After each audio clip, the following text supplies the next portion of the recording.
Hi again. The reason why I keep cutting these videos into like pieces is because I just don't want to post a video that's like super long and then I cannot edit it and then. So well, I guess this is part 3. Thank you for coming back. Thank you for sticking with the story. And yeah,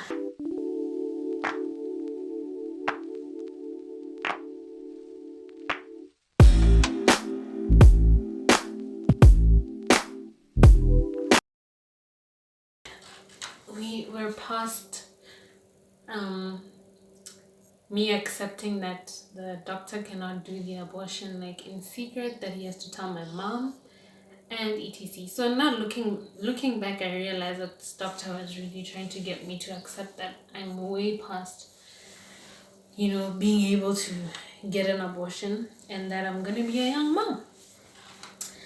So I tell my mom, hey, yo, can they give you a mic?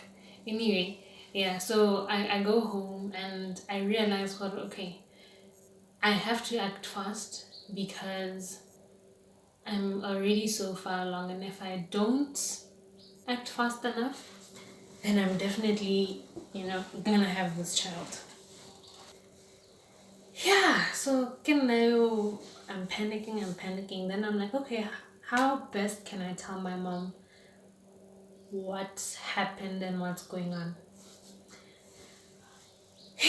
Then I realized, okay, my mom is very, like, she's into literature, and every time she's upset with me, she'll like write me a long text or send me a letter or whatever. So I was like, okay, since I have these ultrasounds, let me write a letter. So I sit down and I'm like, okay, I'm gonna write everything that happened, like from who this boy is, where I know him from, how we met, and like just be open, because when my mom finally talks to me, I do not want a situation where she's asking me questions like, "Ke mang mosima ena?" E le gore o mo isetse kae? Be ke palelwa ke go bua, ke nna yo ka lela, I'm trying to avoid those situations. So I'm like, let me just divulge everything that I can in this letter. So ke nna yo Miguel, pen and paper. Where actually is my diary? My journal. Oh, hey, I got a guide. Ke nna yo Miguel. Hi mom. Um, Ghana, I have something to tell you. I hope that you don't get upset and da da da da da da. The guy is Samamang from Buketekete, and we met this way, then this happened, then one thing led to another, and the weekend that he left, we conceived a child. After that, I tried to talk to him. He said he doesn't want to keep the child, so I tried to get an abortion. Then the doctor said so and so and so, and so here I am, and um, I really like for you to help me get this abortion, and please don't tell, please don't tell daddy, because please don't tell my dad, because if you tell my dad, then I'm gonna get in trouble. So that's the situation. Please, oh my God, please don't be upset. I've been praying and crying and spilling the tea, like literally every single TMI detail that I could possibly tell that I knew my mom was gonna ask, I wrote in that letter. Then I folded the letter, put the ultrasounds, put it in a nice envelope, and left it there. That weekend, I knew I was supposed to go for a sleepover, go to my friend's house. And then my friend, the one whose house I was at the time when I took the pregnancy test with my best friend again. So I was like, okay, I'm gonna plan to leave this letter here so that my mom can see it, and then I'm gonna leave for the sleepover. So when I left for the sleepover, my mom was not there. Left the letter on the counter, went for the sleepover. I went to my friend's house rather, because it was not like a cookie cutter, oh, we're in pajamas, girls' night in, sleepover. I was just like telling my mom, I'm gonna spend the weekend with my friends at my friend's house, okay? Peace, leave. So I do that. I leave the letter there. And then I go the whole weekend. The whole weekend I'm anxious. Can I be outside? Whole bad. Then I come home on the Sunday night before school's supposed to start. Come home, and then that that weekend, or that week, we were supposed to be moving. So what happened was my mom.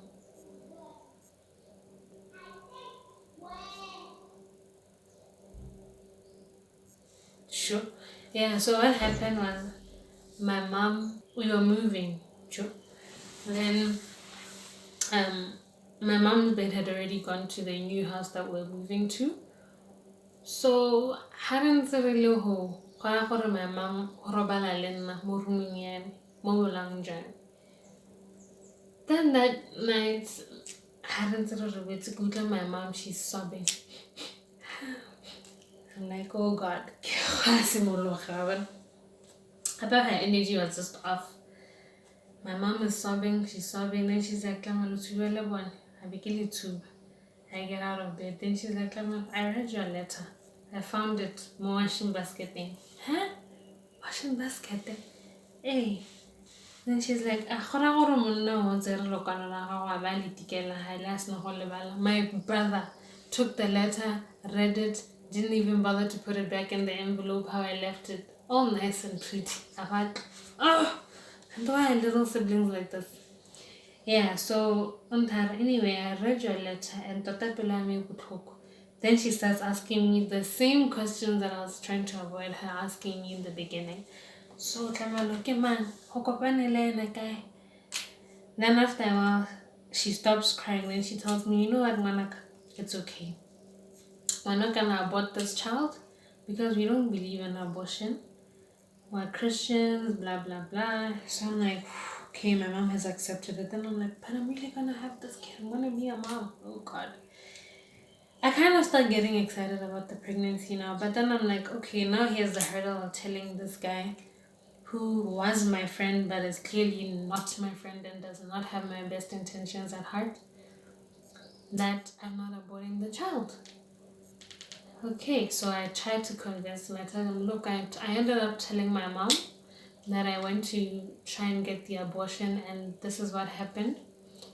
And I confessed to her that I'm pregnant. And she said it's okay, we can keep the child. She will help us take care of it, we can co-parent, I was bringing up all the scenarios in the world. The guy again, I told you I'm not ready to have a child, I'm not having a child, you're going to abort that child. I'm like, how do I abort a child if I've already told my mom, And he's like, no, you're gonna abort the child now. And this guy the whole time, one tocha, literally spitting out insults. How can you force me into a situation like this? You can't possibly force me, blah blah blah. I'm like, I'm not forcing you. I didn't make this child alone, You were there with me, we made it together. In fact, you were older than me, you have more experience, you could have gotten a condom, you could have gotten morning afters, you could have listened to me when I told you that I was having this really bad feeling, you could have listened to me the time I said I missed my period, but no, you insisted the whole time that I was not pregnant. But look, I'm not blaming you because we did this together. The thing is, we have made a child and now let's figure out a way to make this work, right? No, yo, insults. He's dishing them out at me. Okay. That week, I had to go leave with my mom. She was going to do business in Joburg. So we take the trip. Then I tried to roam because I knew that I needed to speak to him. But on across the border, I guess the roaming was not activated. So I was offline for a while. Even the hotel or the lodge that we stayed at when we were in Joburg, I don't know if there was no Wi-Fi or if I just didn't bother asking for it. I don't know. But we were gone for 3 days. Then I come back when we crossed the border. Actually, while we were there, right?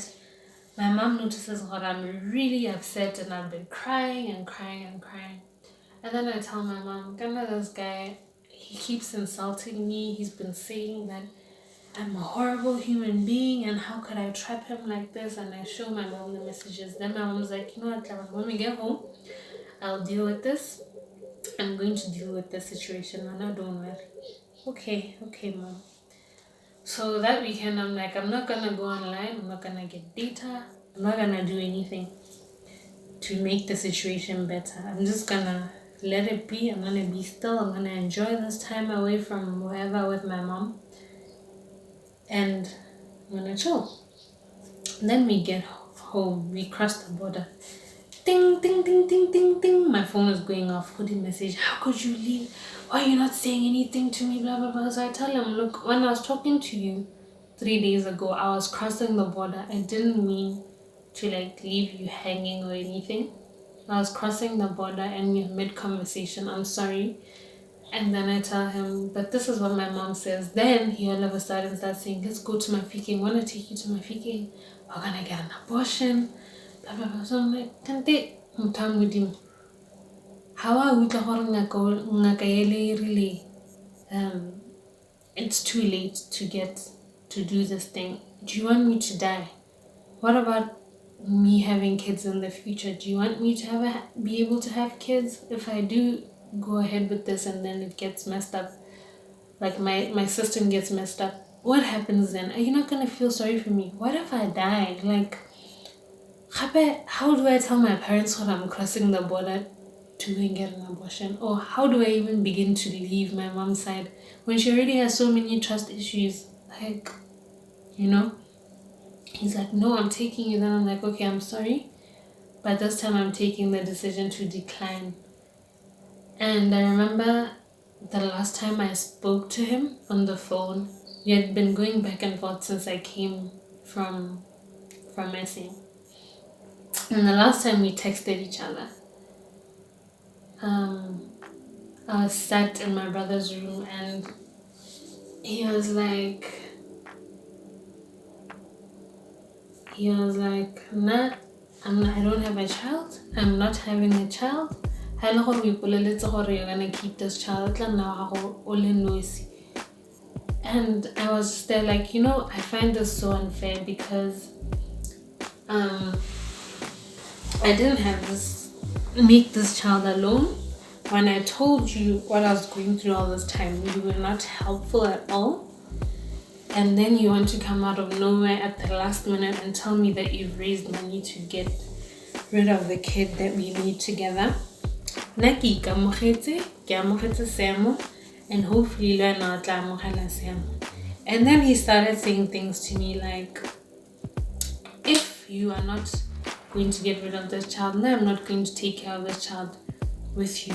Ibile, if you think you can take me to court to force me to be this child's father, I'm not going to.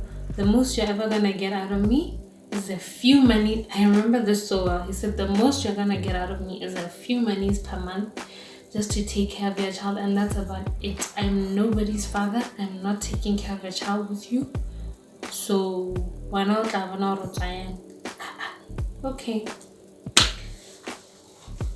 Cool. So after a while, I was like, you know what? I prayed about it and I was like, you know what? Okay, I hear you and I'm not going to force you to come and father your child. Even I'm not going to follow you for any money. I'll see. My mom said that will be okay and get like so from this day forth, I'm allowing you to abscond from your duties because I do not ever want a situation where you begin to resent me or resent your son. Hopefully one day you'll come to your senses and you'll come back. So hush up. And that was the last time we spoke. I'll make another story time on what happened after this.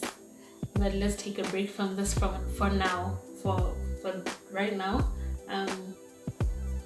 We'll talk about it sometime. Thank you guys for tuning in. Please like, comment and subscribe. Please share the videos, share my channel. I will be sharing a lot more interesting stories about what I've been through and the things that I've experienced and seen. My social media is linked at the top of my channel. Like on my channel art on the right side, you'll find links to my Instagram, my Twitter and my Facebook. Please engage with me on those platforms. Let me know what you'd like to hear or watch next. And God bless you guys. God willing, see you guys in the next video.